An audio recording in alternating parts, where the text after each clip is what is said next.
You are welcome in science class. Science class में आपका स्वागत है। मैं आज फिर से तीसरी क्लास लेके आ रहा हूँ आपके बीच में बच्चों। और अब हम पढ़ेंगे, फिजिक्स पढ़ रहे थे हम, और फिजिक्स का जो हमारा जो टॉपिक था, लास्ट हमने डिस्टेंस पढ़ लिया था, वेलोसिटी के बारे में पढ़ लिया था, स्पीड के बारे में पढ़ लिया था। अब हम एक्सेलरेशन के बारे में पढ़ेंगे, त्वरण के बारे में पढ़ेंगे। तो दोस्तों, एक्सेलरेशन क्या होता है, त्वरण क्या होता है, इसके बारे में देखेंगे दोस्तों। एक्सेलरेशन क्या है, त्वरण क्या है। तो दोस्तों, यहाँ पे जो त्वरण होता है, यहाँ मैं एक्सेलरेशन की मैं बात करूंगा। किसी गाड़ी में पिकअप देना, गाड़ी में पिकअप देना क्या कहलाता है, एक्सेलरेशन कहलाता है। यानी कि किसी गाड़ी को मैं पिकअप देना ही क्या कहलाएगा, एक्सेलरेशन कहलाएगा। यहाँ मैं पिकअप का मीनिंग की मैं बात करूं कि गाड़ी की चाल का बढ़ना, गाड़ी की चाल का बढ़ना, गाड़ी की चाल का बढ़ना। तो यहाँ पे इसका जो मीनिंग होता है एक्सेलरेशन का, यहाँ पे जो एक्सेलरेशन है त्वरण है, यानी कि किसी गाड़ी को पिकअप देना होता है और यहाँ पे गाड़ी की चाल का बढ़ना होता है। तो यहाँ पे ये इसकी फर्स्ट कंडीशन होती है। और इसकी जो सेकंड कंडीशन की मैं बात करूंगा, यहाँ पे सेकंड कंडीशन होती है ब्रेक। किसी गाड़ी में ब्रेक मारना, क्या मारना दोस्तों, ब्रेक मारना। और ब्रेक मारने का जो अर्थ है दोस्तों, यहाँ पे गाड़ी की चाल कम होना, गाड़ी की चाल का कम होना। तो यहाँ पे सेकंड नंबर का जो एक्सेलरेशन है, ये सेकंड नंबर का एक्सेलरेशन होता है। इसमें क्या है, गाड़ी की चाल क्या हो जाती है, कम हो जाती है। फर्स्ट नंबर का जो एक्सेलरेशन है, इसमें गाड़ी की चाल क्या हो जाती है दोस्तों, बढ़ जाती है। ठीक है। तो दोस्तों, तीसरा नंबर पे जो एक्सेलरेशन होता है, वहां मैं देखता हूं दोस्तों तीसरे नंबर का एक्सेलरेशन कौन सा है। यहाँ फर्स्ट की मैं बात कर चुका हूं आपको एक्सेलरेशन की। यहाँ पे गाड़ी में पिकअप देना होता है, गाड़ी में पिकअप देना होता है, यानी कि पिकअप यानी गाड़ी की चाल क्या हो जाती है, बढ़ जाती है।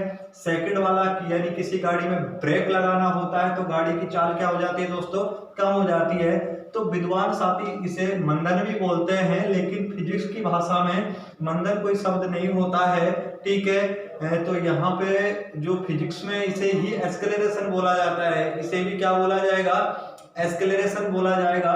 और तीसरे नंबर पे होता है टर्न होना, गाड़ी का क्या होना दोस्तों, टर्न होना होता है। तो तीसरे नंबर पे मैं बात करूंगा यहाँ पे एक्सेलरेशन की। तो तीसरे नंबर का जो टाइप होता है एक्सेलरेशन का, कि गाड़ी का यानी कि टर्न होना, क्या होना होता है दोस्तों, टर्न होना, यानी कि गाड़ी का मुड़ना, गाड़ी का घूमना, गाड़ी का घूमना, गाड़ी का घूमना। तो वो दोस्त क्या होता है, टर्न होता है। ठीक है, यानी कि गाड़ी का घूमना। तो गाड़ी घूमती है, वो भी एक प्रकार का एक्सेलरेशन है, वो भी एक प्रकार का त्वरण होता है। तो मैंने यहाँ पे आपको जो एक्सेलरेशन होता है, त्वरण होता है, उसकी परिभाषा आपको मैंने बताई है कि एक्सेलरेशन आर थ्री टाइप, ये तीन प्रकार का होता है। जैसे किसी गाड़ी को पिकअप देना होता है, कि गाड़ी की चाल को बढ़ाना होता है। सेकंड मैंने आप लोगों को बताया, किसी गाड़ी में ब्रेक लगाना होता है, गाड़ी को कम करना होता है। तीसरा नंबर पे मैंने आप लोगों को बताया कि गाड़ी का टर्न होना होता है या गाड़ी का घूमना होता है। तो ये तो सामान्यतः क्या होते हैं दोस्तों, एक्सेलरेशन है यानी कि त्वरण है, इसको सामान्यतः डिफाइन कर सकते हैं हम। ठीक है, इसको सामान्यतः समझ सकते हैं, इसको परिभाषित कर सकते हैं। लेकिन अब हम देखेंगे इसके एग्जाम्पल कैसे होते हैं, उदाहरण कौन कौन से होते हैं। तो उन एग्जाम्पलों के बारे में हम दोस्तों देखते हैं यहाँ पे। जैसे फॉर एग्जाम्पल की मैं बात करूंगा, एक्सेलरेशन का जो उदाहरण है आपसे एग्जाम में पूछा जाएगा। जैसे एग्जाम्पल की मैं बात करूंगा, यहाँ पे जो एग्जाम्पल होगा, सबसे पहले कि ये कोई रोड है। ठीक है, यहाँ पे कोई व्यक्ति है और ये व्यक्ति यहाँ पे 5 मीटर प्रति सेकंड की स्पीड से जा रहा है। ये व्यक्ति 5 मीटर प्रति सेकंड की स्पीड से जा रहा है और वह उसके बाद ये यहाँ पे इसके पीछे डॉग लग जाता है तो इसकी स्पीड थोड़ा बढ़ जाती है, ठीक है। यानी कि मान लो 5.6 या 6 या 7 लास्ट यहाँ पे अब इसकी स्पीड इस पॉइंट पे इस व्यक्ति की कितनी हो जाएगी दोस्तों, यहाँ पे इसकी जो स्पीड होगी वो 8 मीटर प्रति सेकंड होती है। कितनी होती है? 8 मीटर प्रति सेकंड होती है। और यहाँ से और यहाँ तक पहुँचने में जो इसको टोटल जो समय लगा है वो कितना सेकंड का लगा है? 10 सेकंड का समय लगा है। तो दोस्तों यहाँ में एक्सेलरेशन को समझाने के लिए आपको एक एग्जांपल दिया है मैंने। वैसे बेसिकली मैंने एक्सेलरेशन आप लोगों को बता चुका हूँ, मैं त्वरण को मैं पहले ही आप लोगों को बेसिकली बता चुका हूँ कि इसको 3 प्रकार से डिफाइन कर सकते हैं कि जैसे किसी गाड़ी में पिकअप लगाना होता है, किसी गाड़ी में ब्रेक लगाना होता है, या किसी गाड़ी में मैंने आप लोगों को बताया टर्न करना होता है, मूवमेंट करना होता है। तो वो उसके 3 टाइप हैं और 3 टाइप में सबसे पहले मैं बात कर रहा हूँ यहाँ पे पहले वाला जो टाइप का एग्जाम्पल है पिकअप का, कि किसी गाड़ी का पिकअप, यानी कि यहाँ पे मैं बच्चे की बात कर रहा हूँ कि ये रोड है, ठीक है, रोड पे बच्चा जा रहा है और इसके पीछे डॉग लग जाता है तो बच्चे की स्पीड है जो क्या है धीरे धीरे क्या हो जाती है दोस्तों, बढ़ जाती है, बच्चे की चाल बढ़ जाती है। प्रारंभ में बच्चे की चाल कितनी थी? 5 मीटर प्रति सेकंड थी, लेकिन बच्चे की धीरे धीरे चाल कितना बढ़ गया है? 8 मीटर प्रति सेकंड बढ़ गया है, ठीक है। और यहाँ पे जब प्रारंभिक स्थिति से लास्ट स्थिति में पहुंचने में बच्चों को कितना समय लगा है दोस्तों? 10 सेकंड का समय लगा है। तो आपसे एग्जाम में अब प्रश्न पूछेगा कि इसका एक्सेलरेशन कितना होगा, इसका त्वरण कितना होगा। सेकंड आपसे बात पूछेगा कि इसने डिस्टेंस दूरी कितनी तय की। तो ये तो प्रश्न आपसे बनते हैं एग्जाम में, इस प्रकार के आपसे अब प्रश्न पूछेगा, ठीक है, कि इसका एक्सेलरेशन तो कितना त्वरण उत्पन्न हुआ है इसमें और इसका डिस्टेंस कितना है। तो इन दोनों के बारे में आप लोगों को बताना है। तो यहाँ सबसे पहले मैं बात कर रहा हूं दोस्तों एक्सेलरेशन की, मैं बात करूंगा, त्वरण की बात करूंगा। जो इसका एक्सेलरेशन होता है तो हम जानते हैं दोस्तों एक्सेलरेशन क्या है, त्वरण क्या है? चेंज इन स्पीड बटा समय टाइम, वो क्या कहलाएगा आपका? इसका एक फॉर्मूला होता है चेंज इन स्पीड बटा टाइम, ये एक्सेलरेशन होता है, ठीक है। यहाँ पे अब यहाँ मैं बात करता हूँ दोस्तों चेंज इन स्पीड कैसे होगी। यहाँ पे जैसे इस एग्जांपल की मैं बात करता हूँ, जैसे ये त्वरण है, यहाँ पे त्वरण का मुझे वैल्यू निकालना है। तो यहाँ पे मुझे फाइनल स्पीड, इसकी जो फाइनल स्पीड होती है वो देखता हूं मैं। फाइनल स्पीड कितनी है इसकी? 8 मीटर प्रति सेकंड है। कितना है? 8 मीटर प्रति सेकंड है फाइनल स्पीड। और इसका जो ओरिजिनल स्पीड है, इसका जो ओरिजिनल स्पीड है वो देखता हूं दोस्तों, इसका ओरिजिनल स्पीड कितना है? 5 मीटर पर सेकंड। कितना है दोस्तों? 5 मीटर पर सेकंड है, ठीक है। यहाँ पे मुझे टाइमिंग के बारे में पता है, टाइमिंग कितना है? 10 सेकंड का टाइमिंग है। कितना है? 10 सेकंड का टाइमिंग होगा। तो हम इसका निकाल सकते हैं। एक्सेलरेशन कैसे निकालेंगे? तो इसका एक्सेलरेशन हम निकालेंगे, त्वरण बराबर यहाँ पे 8 मीटर प्रति सेकंड में से मुझे 5 मीटर प्रति सेकंड घटाना है, तो टोटल कितना निकल के आएगा? 3 मीटर पर सेकंड बटा 10 सेकंड। अब इसका सॉल्यूशन करेंगे तो यहाँ पे निकल के आता है 3 मीटर बटा सेकंड स्क्वायर। तो ये एक्सेलरेशन होता है, यानी कि वो जो बच्चा है वहां से जो चला था तो इसका जो एक्सेलरेशन निकल के आया, इसका त्वरण निकल के आया 3 मीटर प्रति सेकंड स्क्वायर, इसका एक्सेलरेशन निकल के आया। अब मैं बात करता हूं डिस्टेंस की, कि दूरी कैसे निकालते हैं। तो दोस्तों दूरी निकालने का तरीका भी ये होता है, क्योंकि हमें स्पीड की आवश्यकता होती है। किसकी आवश्यकता होती है? स्पीड की आवश्यकता होती है दूरी में, टाइमिंग की आवश्यकता होती है। तो हमारे पास स्पीड तो यहाँ है नहीं, हमारे पास एवरेज स्पीड है। क्योंकि यहाँ स्पीड 2 दे रखी है। यदि एक स्पीड दी हुई होती तो हम इसमें उस फॉर्मूले को लगा सकते थे। तो हमारा जो दूरी का फॉर्मूला है, दूरी बराबर क्या है, चाल इंटू समय। दूरी बराबर क्या होता है, चाल इंटू समय है। लेकिन यहाँ इंडिविजुअली चाल नहीं दे रखा, यहाँ पे मुझे एवरेज स्पीड लेना पड़ेगा। तो मैं यहाँ एवरेज स्पीड लूंगा। तो यहाँ पे एवरेज स्पीड इनटू टाइम। तो एवरेज स्पीड निकालने के लिए मुझे क्या करना पड़ेगा दोस्तों, एवरेज, जैसे यहाँ मैंने इसको V1 मान लिया और इसको मैंने क्या मान लिया, V2 मान लिया। तो यहाँ पे V1 प्लस V2 बटा 2, तो ये क्या निकल के आएगा, एवरेज स्पीड बराबर, यानी कि हम 5 प्लस 8 बटा 2 कर देंगे तो ये हो जाएगा 6.5 मीटर पर सेकंड। कितना आ जाएगा, 6.5 मीटर प्रति सेकंड। तो यहाँ हम मान रखेंगे इसका दूरी का, तो दूरी बराबर कितना हो जाएगा, 6.5 मीटर बटा सेकंड। और यहाँ पे टाइमिंग कितना दिया गया है, 10 सेकंड। सेकंड से सेकंड कैंसल आउट हो जाएगा। अब यहाँ पे जो टोटल डिस्टेंस बचेगा, तो दोस्तों टोटल जो डिस्टेंस बचता है 6 यानी कि 65 मीटर, यानी कि ये कितना बचेगा दोस्तों, 65 मीटर बचता है। तो यहाँ पे जो दूरी है, तो ये यहाँ पे इस बच्चे ने जो दूरी गेन की है वो कितनी है, 65 मीटर। और इसका जो एक्सेलरेशन निकल के आया वो 3 मीटर प्रति सेकंड स्क्वायर निकल के आया।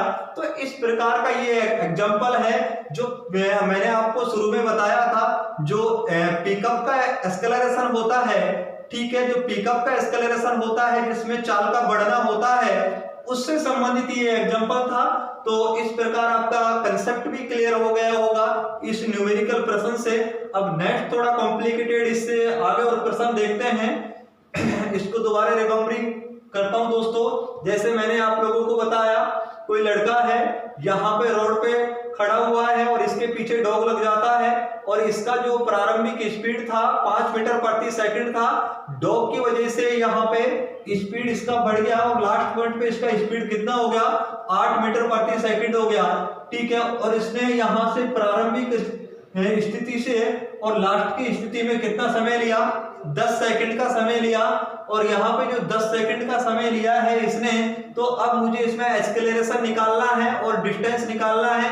तो एक्सेलरेशन निकालने का जो फॉर्मूला हमारा होता है कि चेंज इन स्पीड बटा टाइम होता है, यानी कि v2 माइनस v1 या v2, यहाँ पे इसको देखो ऐसे भी लिख सकते हैं, a बराबर इसका फॉर्मूला ये भी होता है कि v2 माइनस v1 बटा t या डेल्टा v बटा t।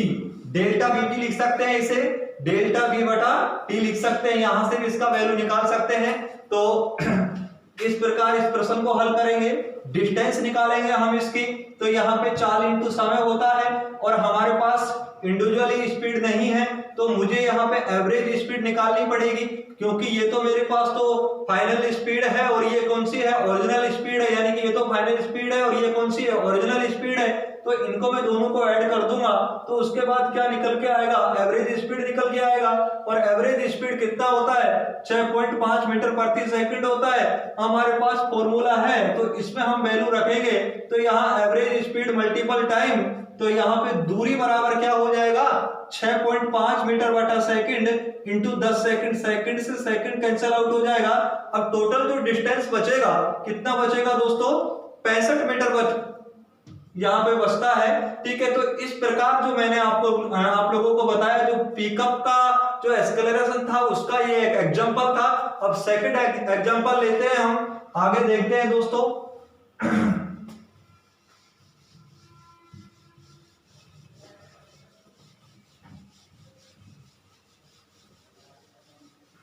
सेकंड एग्जांपल, तो दोस्तों सेकंड एग्जांपल होता है, यहां पे मैं बात करूं दोस्तों, ये कोई मकान है, यहां पे ये कोई मकान है और इस मकान की छत पे कोई लड़का खड़ा हुआ है ये, और इसके हाथ में 30, यानी कि ये छत से 30 मीटर प्रति सेकंड की दर से पत्थर को नीचे फेंक रहा है और यहाँ पे ये जमीन है, तो यहाँ पे ये 30 मीटर प्रति सेकंड की स्पीड से पत्थर को फेंकेगा, तो नीचे आके जमीन पे पत्थर का जो स्पीड हो जाएगा 70 मीटर प्रति सेकंड हो जाएगा। कितना हो जाएगा?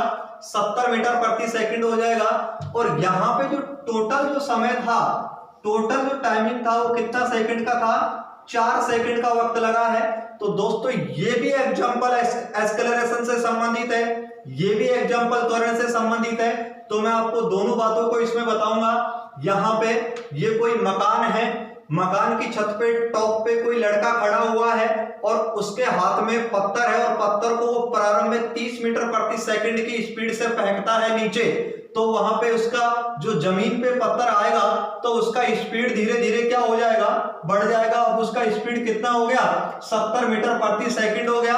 और यहाँ पे इस प्रारंभिक अवस्था से लास्ट अवस्था तक पत्थर फेंकने में कितना समय लगा है? उसे 4 सेकंड का समय लगा है। तो अब यहाँ मुझे त्वरण ज्ञात करना है। क्या ज्ञात करना है? त्वरण ज्ञात करना है। और मुझे मकान की दूरी ज्ञात करनी है, मकान की ऊंचाई ज्ञात करनी है। तो यहाँ पे दो प्रश्न बनते हैं। मकान की ऊंचाई मुझे ज्ञात करनी है, यानी कि दूरी ज्ञात करनी है। और क्या ज्ञात करना है? एक्सेलरेशन मुझे यहाँ पे ज्ञात करना है। तो दोस्तों अब हम देखते हैं इसका जो फॉर्मूला होता है एक्सेलरेशन का, मैंने आप लोगों को बताया। यहाँ पे इसको हमने v1 मान लिया और इसको क्या मान लिया मैंने? v2 स्पीड मान लिया। तो यहाँ पे v2 माइनस क्या होता है? v1। तो यहाँ पे मैं लिख सकता हूं डेल्टा v बटा t। तो यहाँ पे डेल्टा v का मान कितना आ जाएगा दोस्तों? 70 माइनस के 40 बटा 4। तो यहाँ पे कितना बचेगा दोस्तों? यहाँ पे बचता है, सॉरी 30 था ये, 70 माइनस 30। तो यहाँ पे 40 मीटर बटा सेकंड और यहाँ पे 4 सेकंड। तो यहाँ पे 4 से 4 कैंसल आउट हुआ और यहाँ पे जो वैल्यू निकल के आएगा वो कितना निकल के आएगा? तो यहाँ पे 10 मीटर प्रति सेकंड स्क्वायर। तो यानी कि वो पत्थर है उसका जो एक्सेलरेशन होगा 10 मीटर प्रति सेकंड स्क्वायर की दर से उसका एक्सेलरेशन होगा, उसका त्वरण होगा वो नीचे की ओर आएगा। पत्थर कितने स्पीड से आएगा? 10 मीटर प्रति सेकंड स्क्वायर की दर से वो नीचे आता है पत्थर। अब सेकंड यहाँ में डिस्टेंस की मैं बात करूंगा, दूरी निकालने की मैं बात करूंगा। जो दो दूरी कैसे निकालेंगे दोस्तों? यहाँ पे जो मकान की ऊंचाई है, दूरी या मकान की ऊंचाई एक ही बात है दोस्तों। तो मुझे मकान की ऊंचाई निकालनी है, दूरी निकालनी है। तो दूरी का फॉर्मूला हमारा क्या होता है? 4 इंटू समय होता है। क्या होगा? 4 इंटू समय होता है। अब यहाँ पे चाल इंडिविजुअली चाल तो है नहीं, अब मुझे एवरेज चाल लेनी पड़ेगी। और एवरेज चाल कैसे निकालते हैं? एवरेज चाल निकालने का मैंने आप लोगों को बताया था कि v1 प्लस v2 बटा 2। तो ये क्या निकल के आता है? एवरेज चाल निकल के आता है। तो यहाँ पे v बराबर तो 30 प्लस 70 बटा 2। तो यहाँ पे बचेगा 50 मीटर बटा सेकंड। ये इसका एवरेज चाल है। तो मैं लिख सकता हूं दूरी बराबर औसत चाल इनटू समय। और समय कितना दिया गया दोस्तों? 4 सेकंड का। तो दूरी बराबर कितना हो जाएगा? औसत चाल कितना है यहाँ पे? औसत चाल है 50 मीटर बटा सेकंड और समय कितना है? 4 सेकंड का दिया गया है। सेकंड से सेकंड कैंसल आउट हो जाता है। अब यहाँ पे जो मकान की जो दूरी होगी, मकान की जो ऊंचाई होगी वो कितना हो जाएगा? 200 मीटर। कितनी हो जाएगी? 200 मीटर। या मैं कह सकता हूं मकान की जो ऊंचाई है, मकान की ऊंचाई वो कितनी है दोस्तों? 200 मीटर की होती है। तो इस प्रकार आपसे एग्जाम में प्रश्न पूछा जाएगा। तो मुझे लगता है कि एक्सेलरेशन का टॉपिक है आपका जो त्वरण का, अब आपको और अच्छे से क्लियर हो गया होगा ये। तो यहाँ पे मैंने इस प्रकार आप लोगों को बताया। तो अब आगे इसको दोबारा देखते हैं दोस्तों। यहाँ पे ये कोई मकान था, मकान पे कोई लड़का खड़ा हुआ है और इसके हाथ में पत्थर है, पत्थर को इसने 30 मीटर प्रति सेकंड की दर से यानी कि नीचे की तरफ फेंकता है वो, और नीचे जाके वो कितना हो जाता है दोस्तों, 70 मीटर प्रति सेकंड इसका स्पीड हो जाता है। यानी कि तो अब मुझे इसमें एक्सेलरेशन निकालना है और मकान की ऊंचाई निकालनी है, डिस्टेंस निकालनी है। तो एक्सेलरेशन निकालने के लिए इसको मैंने v1 माना, इसको मैंने क्या माना दोस्तों, v2 मान लिया। तो यहाँ पे a बराबर v2 माइनस v1 है, a बराबर डेल्टा v बटा t। तो यहाँ पे इसको 70 माइनस 30 बटा 4 कर देंगे तो यहाँ पे टोटल एक्सेलरेशन निकल के कितना आएगा, a बराबर 10 मीटर प्रति सेकंड स्क्वायर निकल के आएगा।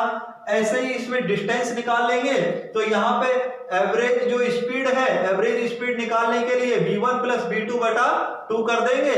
यहाँ पे जो यानी कि प्रारंभिक स्पीड थी वो कितनी थी, 30 मीटर प्रति सेकंड, और सेकंड स्पीड कितनी थी, 70 मीटर प्रति सेकंड थी।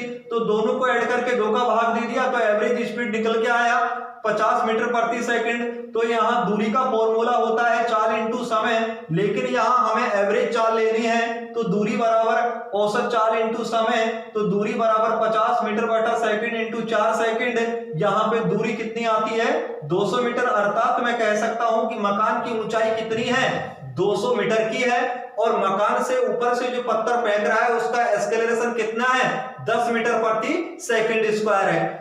ठीक है दोस्तों, तो दोस्तों मेरे चैनल को सब्सक्राइब करना है, आपको सब्सक्राइब करना नहीं भूलना है। ठीक है, और मेरा अपना चैनल का डीके उलानिया साइंस अड्डा यूट्यूब चैनल है, इसको ज्यादा से ज्यादा आपको सब्सक्राइब करना है, लाइक करना है, बेल आइकन का बटन दबाना है। जय हिंद, जय भारत।